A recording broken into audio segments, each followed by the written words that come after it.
What's going on, everybody? It's WestyTestyYT here, aka Westicle from Twitch. I'm gonna do a quick review of the Razer Sabertooth controller that I received yesterday. I did an unboxing video, link down below. It's nothing special, but I just want to go over a few things that came with it. The first thing, when you open the box, you get the Razer controller case with the Razer emblem right in the middle. It's a nice hard case, which is amazing that it came with a controller. Unlike Scuff, you gotta pay $12 damn or whatever it is to get a case. Next important thing is a 10-foot long braided cable that will not break unless you have cats like mine who eat cables. Happened to my Astros. Had to replace, I think, 3 or 4 different cables because my cat chewed through them. Last but not least, the controller itself. Controller, and speaking of a cat, over there is Clyde. Apparently they like me in my videos. Yesterday I had Todd, the other cat. The controller, it's extremely similar to the Onza. The way it has a rubber coating on it, which makes it non-slip, which I like a lot. And it's also a similar design.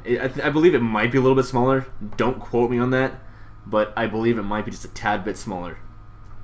And then you can see right there as well as a Razer emblem. And this little green gel cover right here came with the controller, came with 2 of them.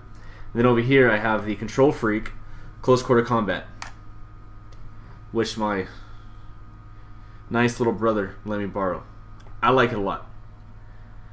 And then of course you got the hypersensitive buttons that are backlit. The Onza, they had the select and start buttons down at the bottom. On the Sabertooth they moved them back up to the normal position, which I like a lot. It makes it easier. The D-pad, it's 4 individual buttons. Then down here you see a little LED display. That is where you can program your controller, and you can also test the Y and the X axes of your stick to see if there's any, what do they call it? Movement? No. Any dragging? It's called dragging. When you're not touching the stick, you could move. It walks for you without touching anything. I can't remember the exact word, but damn it, that works for me. Alright, let's get to the buttons.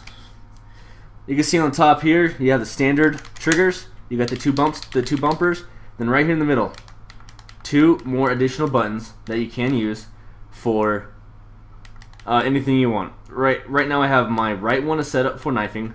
My left one is set up for reloading.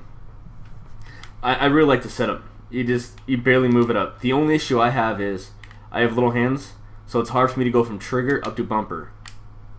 So I don't use tactical grenades or lethal grenades in Black Ops 2, so it doesn't bother me whatsoever. And let's go ahead and flip her over. You got the pedals on the back, which are removable. Comes with a little screwdriver. You can unscrew them, pop them out, and they come with 2 little covers. You just put the covers over there to block the dirt, grime, or whatever that might get in there. And here's the bumpers itself. The bumpers, perfect setup. Your middle finger's perfect right in the middle. It takes little to no effort to trip them. It's cake. As you can see, you got left, right, bottom, left, right, up. The up ones I found are more sensitive than the bottom ones. My issue with that was when I first set my controller up, I had my left bottom, my left bottom set to jump, this one set to reload. I would jump, then I'd panic, and mid-jump I click reload. So I die quite often. But I switched that to jump and jump to both A to hopefully mitigate that issue. This other one I have prone, and this one I have right here is Y, switch weapons, which makes everything extremely easy for me. And another thing I like is I never have to take my thumbs off of the analog sticks to do anything.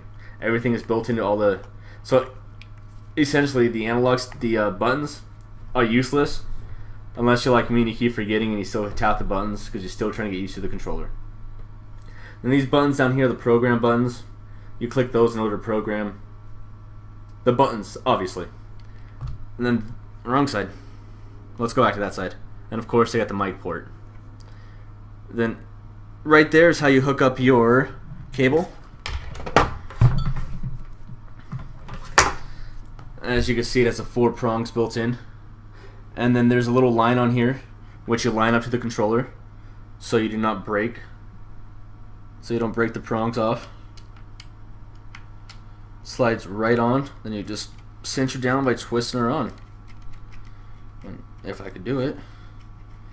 And that's all there is to hooking up the cable to the controller.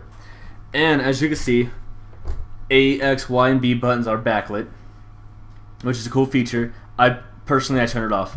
And you can see at the bottom, you can see the LED is lit. The LED display is lit up and says Razer. In order to program the controller, all you have to do is you tap. Right? Yeah, you tap the right button and it goes into program mode. And then, as you can see, let me get it closer here. No, you can barely see that. As I click right bottom, it shows M6 is set to right analog stick button. When you go up, it shows M4 is set to Y, M5 is A, M3 is A for jump. And then you have M2 is set to B, and M1 is set to X. So I have all the buttons set up on the additional buttons that come on the Sabertooth, the additional 6 buttons. So like I said previously, my fingers never need to leave the analog sticks. Helps drastically in a gunfight. You could bounce around like a little monkey, like in Halo. You could drop down and stand right back up in a matter of seconds with these controllers. Also, another awesome feature is you could go into, hold on, give me 1 second here. You go into, yeah, see, backlight off. You click it twice, the backlight's off. But once you go back in program mode, it turns it right back on, which isn't a big deal. It takes a second to turn it off. You go turn rumble on and off. You go to test mode. Click A for test mode. You go to left stick. Yeah, click A again. X axis, -100. And then if you go straight across, it shows 100. Same with Y. As you can see, it shows you if you move when not touching the controller. You could also, another awesome feature is, click on program. Oh, dang it! Click program mode, and say you down click on the analog sticks. You can adjust sensitivity to +10 or -10, which is another really cool feature. Right now I have mine set to 1 and I'm 8 sensitivity, and even that is too much for me. I tried 9 sensitivity and 10 on the analog sticks. Good God! If you think 14 sensitivity is crazy, try this with 14 sensitivity on +10 on your analog sticks. It's like a friggin' tornado. You cannot control it whatsoever. It goes freaking nuts. It's pretty funny to watch though. So overall, the controller, it's $80. The issue you're gonna have though is it is sold out. Razer's website sold out. Amazon sold out for 1 to 3 months, I believe, on both websites. I lucked out. I ordered mine, and within 2 days, Amazon got a shipment in, and I received it a couple days after that. I got lucky. I want to say this. I used the scuff once before. Once. I like the scuff. I like the layout. I like the trigger stops. I liked all that stuff. The downfall of scuff is you have 2 buttons in the program from the factory. You cannot interchange those. Most people for Call of Duty get A and B. You cannot change those unless you ship back to the company and pay additional. As with and it's only 2 buttons. As with the Razer Sabertooth, everything is programmable. You can change it to whatever button you want. If you want up left on the I'm losing my train of thought.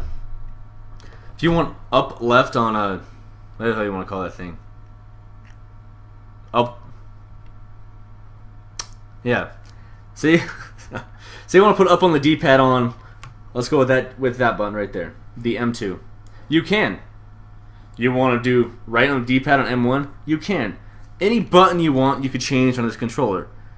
It makes no difference. Everything is programmable. Some of you are going to say, but the Razer Onza was a terrible controller. I never owned one. The reviews I read, it was a terrible controller.